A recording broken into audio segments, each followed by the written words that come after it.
We acknowledge the traditional custodians of this land and their care for it for thousands of years. We recognise that when others came later, there was violence and injustice.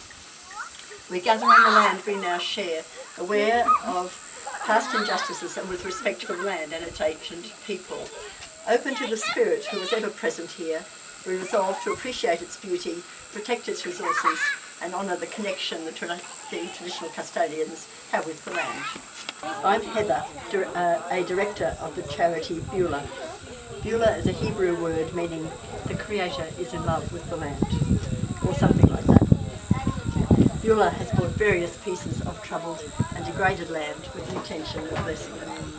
We do re-veg, research local history, especially the history of first settlement, do community building exercises and pray for the healing of the land in troubled areas. If someone tells me a place is troubled, as they do a bit, I file it. And when 2 or 3 other people have told me independently the same thing, I think, well, what are we going to do about attending to this place?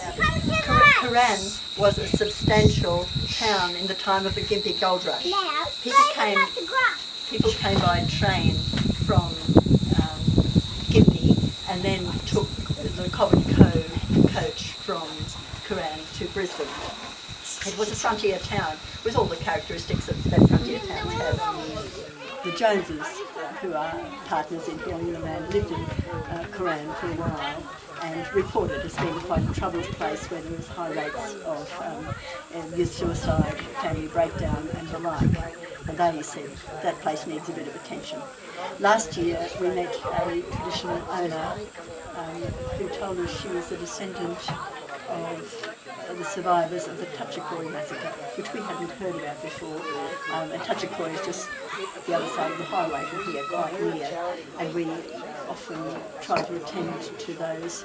There were massacres everywhere, and only a few I remember by name. And we try to acknowledge those, remember those, and tell the stories we can find about them.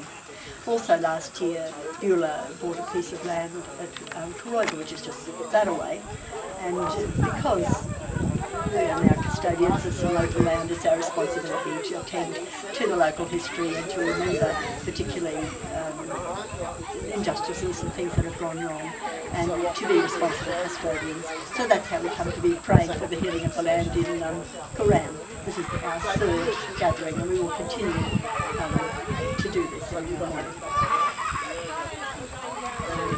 My practice of healing the land is to repent of my sins, the sins of my family, my institutions and my people in that order. I try to attend to things that are my business, that is places where I have a connection, in this case only local land, or my family has an historical connection. As an Australian, I'm sorry for the historical sins of terra nullius and the White Australia policy and the culture of denial of past injustices that is inherent in our national life. I'm sorry for the way these ideas continue to inform our imaginations and way of life. I'm sorry for present expressions of racism and prejudice in our culture, including the ones in my own heart. As a person of Anglo-Celtic heritage, I'm sorry for the way my people have exploited and continue to exploit their colonies and their Indigenous peoples. As a Christian, I'm sorry for the way the Church has been and continues to be identified with the establishment and the rulers and has neglected the poor and marginalised, and the way local churches did not, or often have not embraced the Indigenous people or opposed their dispossession. And I'm sorry for the times that I have supported these processes or failed to oppose these processes. I'm a Christian, and this practice is within the long Christian tradition. The ancient Celts used to do something very similar. However, other religions have a similar practice of going to troubled places and praying.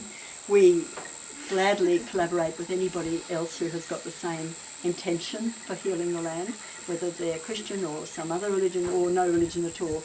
Whoever has that intention to pursue peace or to deal with the hurts that have troubled the land, we'll work with them. We collaborate with Indigenous people when we can. I mainly see our task as informing the white community about the history that is often neglected and not known. And sometimes Indigenous people join in, and we're very grateful for that. We're always on the lookout for descendants of first settlers who will say the local sorries, and that's a very difficult thing to do because it is difficult. Really, really grateful to Nikki for coming along, because she is descended from first settlers in this region, in Rosemount, and she's also married to Lyndon Davis, who's the traditional owner, and they have got a very great deal as a couple to offer to reconciliation.